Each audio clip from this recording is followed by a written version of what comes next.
Amém? Que frio é este? Alguém é capaz de dizer? Que coisa maravilhosa, não é isso? Quanto tempo a gente não sentia tanto frio? Começamos o culto aqui em Petrópolis com 11 graus e a perspectiva é de que vamos entrar madrugada dentro com 5 graus. Dá até frio só de pensar, né? Problema não. Eu fico com pena de quem não tem cabelo. Fico imaginando o frio que a pessoa deve sentir, a dificuldade que deve passar. Já pensou? Um indivíduo que não tem cabelo, que dificuldade que deve atravessar durante esse período. Vamos abrir a Bíblia, a palavra do nosso Deus em Jó, capítulo 19. Jó 19. São 29 versículos, mas este capítulo ele caracteriza bem o tempo que nós estamos vivendo. Crise, Covid, não é isso? Tanta dificuldade. E esse capítulo ele fala do sofrimento intenso de Jó. Talvez é o capítulo que melhor retrate a luta, a enfermidade pela qual Jó passava. A gente pode chamar de capítulo da Covid, Jó 19. Diz assim na versão que tem aqui: Então respondeu Jó: Até quando afligireis a minha alma e me quebrantareis com palavras? Já 10 vezes me vituperastes e não vos envergonhais de injuriar-me? Embora haja eu na verdade errado, comigo ficará o meu erro. Se quereis engrandecer-vos contra mim e me argueis pelo meu opróbrio, sabeis agora que Deus é que me oprimiu e com a sua rede me cercou. Eis que clamo, violência, mas não sou ouvido. Grito, socorro, porém não há justiça. O meu caminho Deus fechou e não posso passar. E nas minhas veredas pôs trevas. Da minha honra me despojou e tirou-me da cabeça a coroa. Arruinou-me de todos os lados e eu me vou. E arrancou-me a esperança como a uma árvore. Inflamou contra mim a sua ira e me tem na conta de seu adversário. Juntas vieram as suas tropas, prepararam contra mim o seu caminho e se acamparam ao redor da minha tenda. Pois longe de mim, a meus irmãos e os que me conhecem como estranhos se apartaram de mim. Os meus parentes me desampararam e os meus conhecidos se esqueceram de mim. Os que se abrigam na minha casa e as minhas servas me têm por estranho, e vim a ser estrangeiro aos seus olhos. Chamo o meu criado, e ele não me responde. Tenho de suplicar-lhe, eu mesmo. O meu hálito é intolerável à minha mulher, e pelo mau cheiro sou repugnante aos filhos de minha mãe. Até as crianças me desprezam, e querendo eu levantar-me, zombam de mim. Todos os meus amigos íntimos me abominam, e até os que eu amava se tornaram contra mim. Os meus ossos se apegam à minha pele e à minha carne, e salvei-me só com a pele dos meus dentes. Compadecei-vos de mim, amigos meus, compadecei-vos de mim, porque a mão de Deus me atingiu. Por que me perseguis como Deus me persegue, e não cessais de devorar a minha carne? Quem me dera fossem agora escritas as minhas palavras, quem me dera fossem gravadas em livro, que com pena de ferro e com chumbo para sempre fossem esculpidas na rocha. Porque eu sei que o meu Redentor vive e por fim se levantará sobre a terra. Depois revestido este meu corpo da minha pele, em minha carne verei a Deus. Vê-lo-ei por mim mesmo, os meus olhos o verão e não outros, de saudade me desfalece o coração dentro de mim. Se disserdes, como perseguiremos? A causa deste mal se acha nele. Temei, pois, a espada, porque tais acusações merecem o seu furor, para saberdes que há um juízo. Vamos orar? Senhor, muito obrigado a Deus, porque mesmo em meio a toda essa pandemia temos saúde.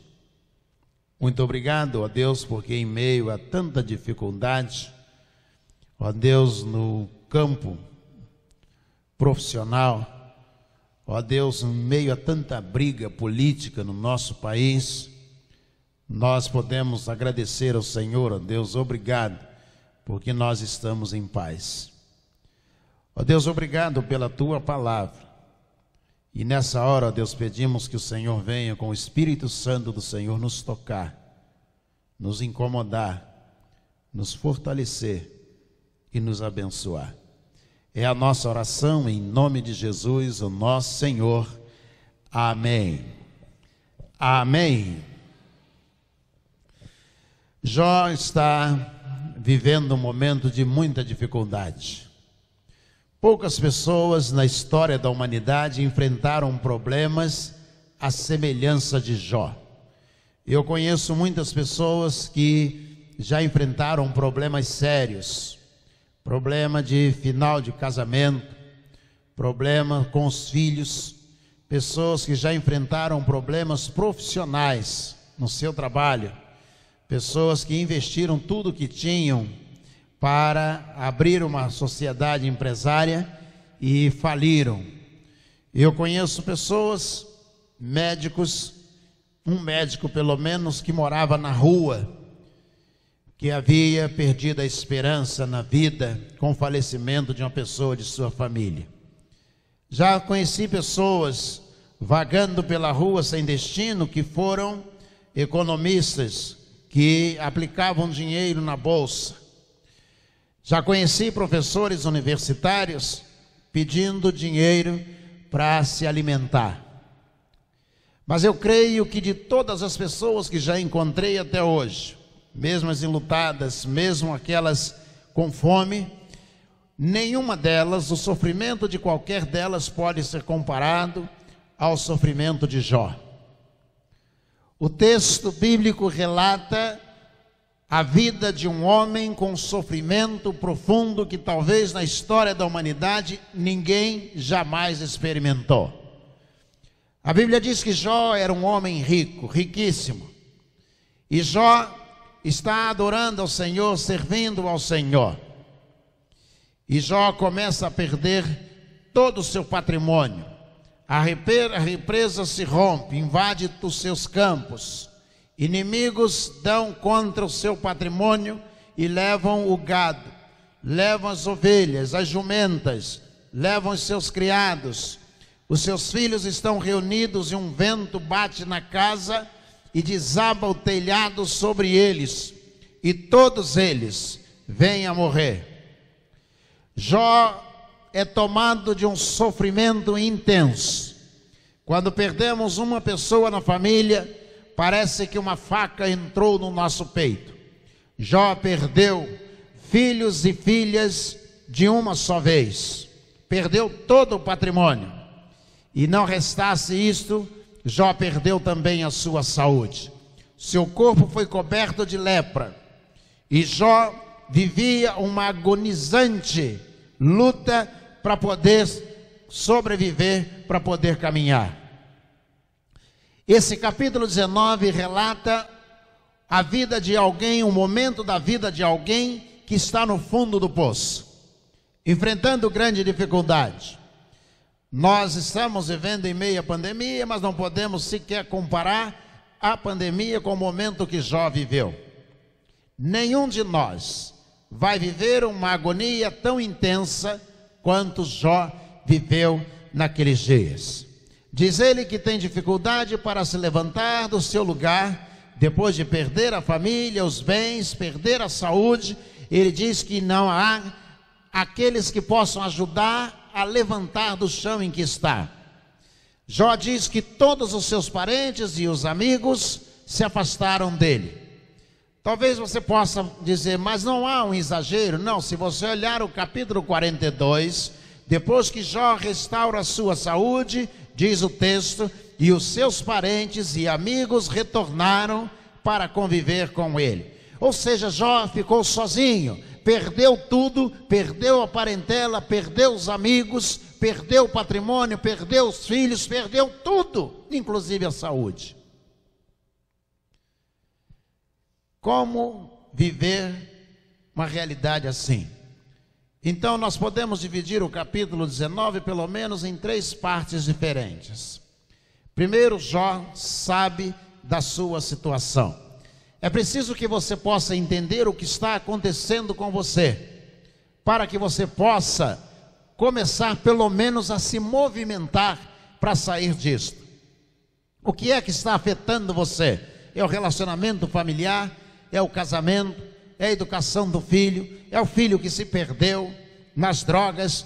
O que é que está afetando o seu coração? Você precisa parar e analisar o que é que está te incomodando. Há pessoas que vagam de um lado para o outro, sem sequer parar para analisar o que é o problema que está derrubando você. Qual é o instrumento que o diabo está usando para tirar a sua paz, para incomodar você, para te perturbar.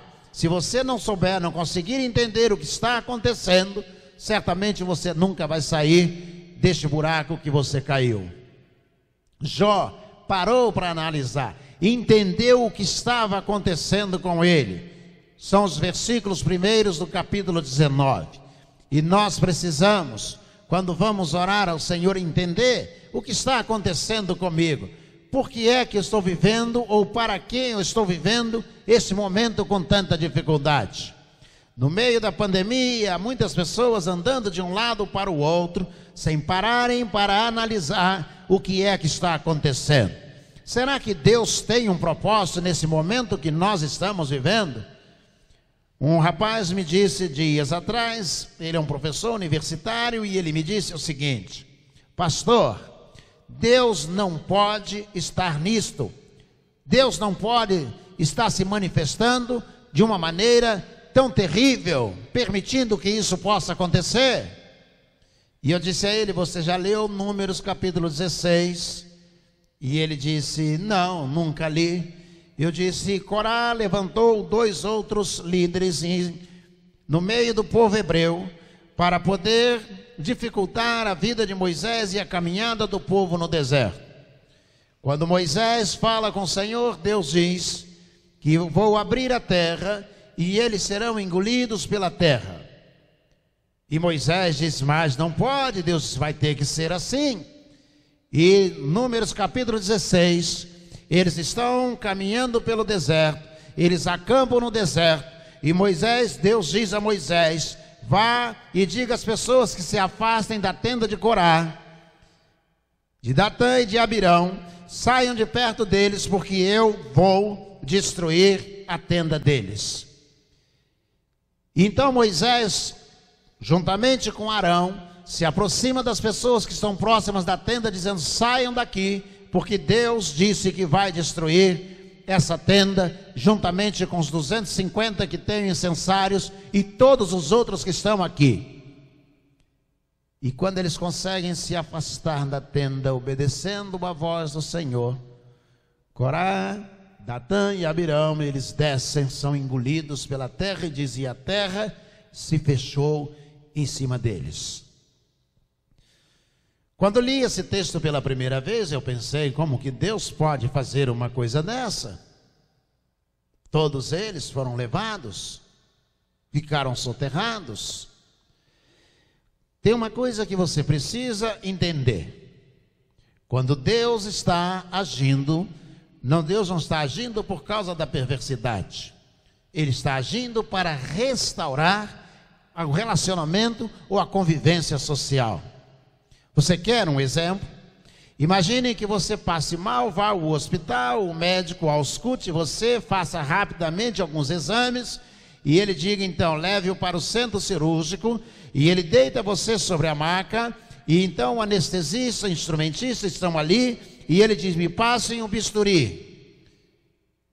E aí você está ali deitado sobre a cama, sobre a maca, e ele pega o bisturi e abre o seu abdômen com o bisturi.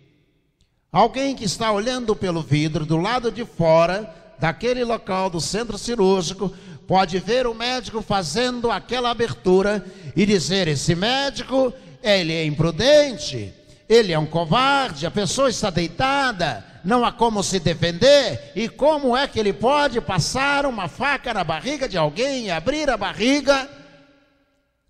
Não vai conseguir entender. E aí o cirurgião sai do centro cirúrgico, pós-cirurgia, e você está observando pelo vidro, pelo visor, você se aproxima dele, você quer agredi-lo e diz a ele, olha, você não poderia fazer uma coisa desta? E ele olha para você e diz, eu sei o que eu estou fazendo. Eu estou preparado para agir dessa maneira. Você muitas vezes não vai entender o que é que Deus está fazendo. Mas se você dobrar o seu joelho e perguntar ao Senhor, diz, Deus, por que o Senhor fez isso? Ele vai te dar a mesma resposta. Eu sei o que eu estou fazendo. Eu sei exatamente da maneira que eu estou agindo. Eu sei exatamente qual vai ser o resultado. Por isso eu estou procedendo dessa maneira. Então a primeira coisa que nós percebemos é que Jó sabe o que Deus está fazendo. Ele diz aos amigos, vocês não me incomodem, vocês não reclamem do Senhor, vocês não precisam falar mal de Deus, eu sei o que Deus está fazendo.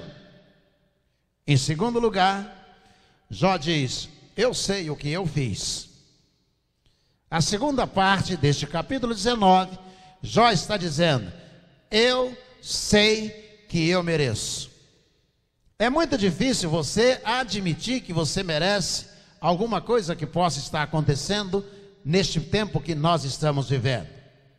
Quantas pessoas hoje colocam uma partida de futebol acima da presença do Senhor? Quantas pessoas preferem assistir uma novela a lerem a Bíblia, a palavra de Deus?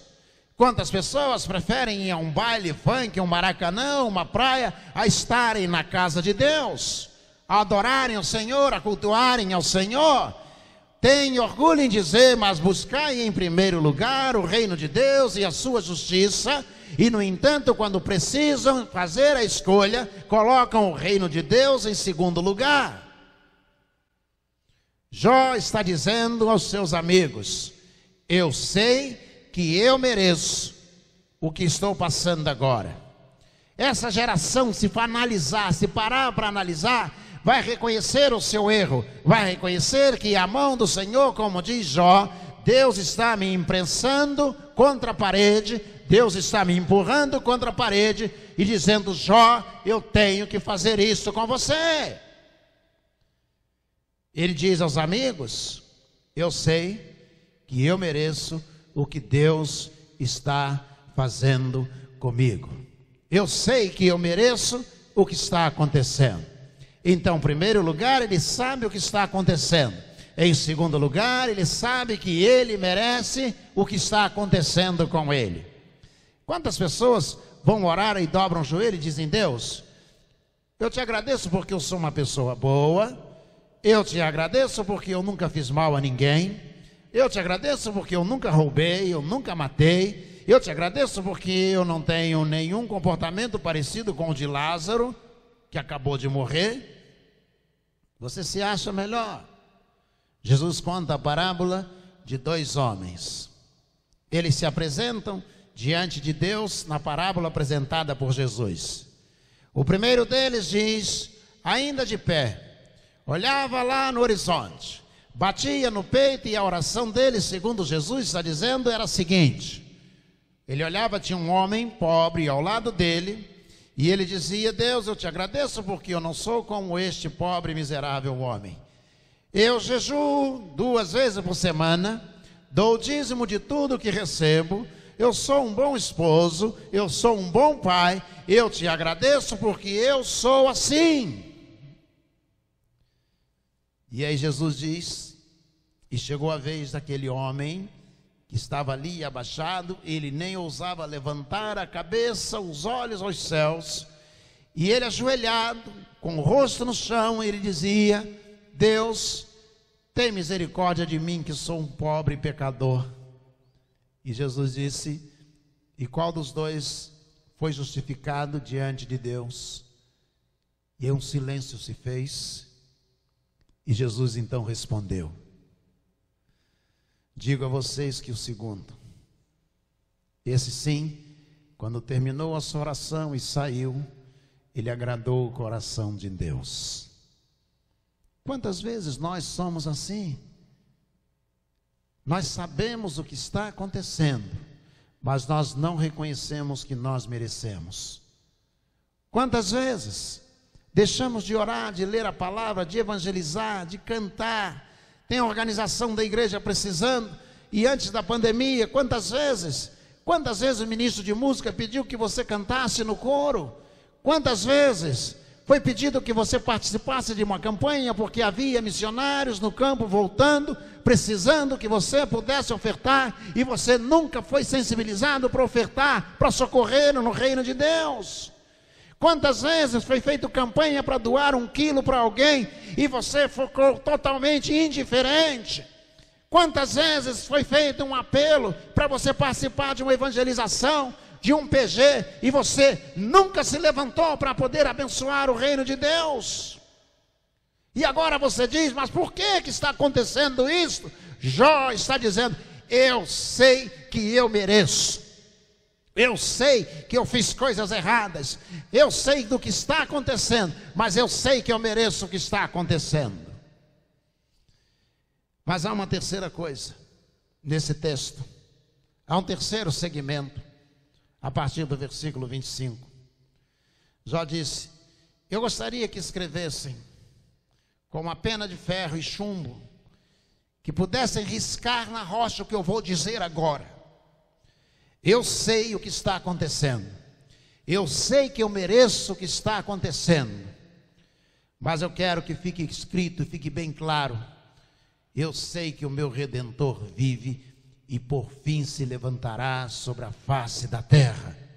Eu sei, hoje nós podemos dizer: eu sei que Jesus está vivo, eu sei que eu mereço o que está acontecendo, eu sei o que está acontecendo, eu sei que eu mereço. Mas Senhor Jesus, eu sei de uma coisa também: eu sei que o Senhor está vivo, eu sei que o Senhor está vivo para poder me socorrer, mesmo nesse tempo difícil que eu estou vivendo. E aí Jó diz: e eu levantarei os meus olhos, e eu verei o Senhor por mim mesmo, vê-lo-ei por mim mesmo, não outros me dirão, eu mesmo verei o Senhor. Sabe de uma coisa? Nós precisamos aprender com Jó. Primeiro, entender, conhecer o que está acontecendo. Dá uma olhada ao redor, leia sobre o que está acontecendo no mundo inteiro, no seu país, no seu estado, na sua cidade, na sua rua, na sua casa. Em segundo lugar, reconheça que nós merecemos o que está acontecendo. Mas em terceiro lugar, declare que você confia que Jesus vai se levantar no meio dessa crise e vai nos abençoar. Vamos orar ao Senhor? Faça isto. Diga: Senhor, eu sei que eu mereço, mas eu quero misericórdia, Senhor. Tem misericórdia de mim. Vamos orar? Senhor, nosso Deus, nosso Pai, misericórdia, misericórdia, é o que nós pedimos ao Senhor. Quantas vezes, ó Deus, a Bíblia, a palavra do Senhor fala que por causa, ó Deus, da indiferença, da frieza espiritual, o povo do Senhor, ó Deus, caiu em grandes tentações. foi, ó Deus, engolido pela terra. E, ó Deus, até mesmo a nação inteira de Israel foi desbaratada, levada presa para a Babilônia. Ó Deus, eles iam chorando, seus instrumentos eram jogados, ó Deus, e pendurados nas árvores, nos salgueiros. E eles choravam, ó Deus, choravam com saudade de Jerusalém, com saudade do templo, mas sabiam, ó Deus, que mereciam o que estava acontecendo. Ó Deus, que nós possamos, ó Deus, passar essa pandemia, ó Deus, nos arrependendo, querendo começar, ó Deus, uma vida nova na presença do Senhor, e nos arrependermos hoje, ó Deus, para que a ira do Senhor possa cessar sobre a face da terra, e, ó Deus, recuperarmos os nossos instrumentos que estão pendurados nas árvores pelo caminho, e retornarmos à adoração, e possamos dizer como a nação de Israel quando retornou: grandes coisas fez o Senhor por nós, e por isso estamos alegres. Ó Deus, traz arrependimento, promove arrependimento nos nossos corações, para que possamos viver, ó Deus, e experimentar a glória do Senhor outra vez sobre nós. Sabemos, ó Deus, que a solução desta crise está nas mãos do Senhor. Por isso nós pedimos: tem misericórdia e socorre-nos, ó Deus, pois nós oramos no nome de Jesus. Amém. Amém.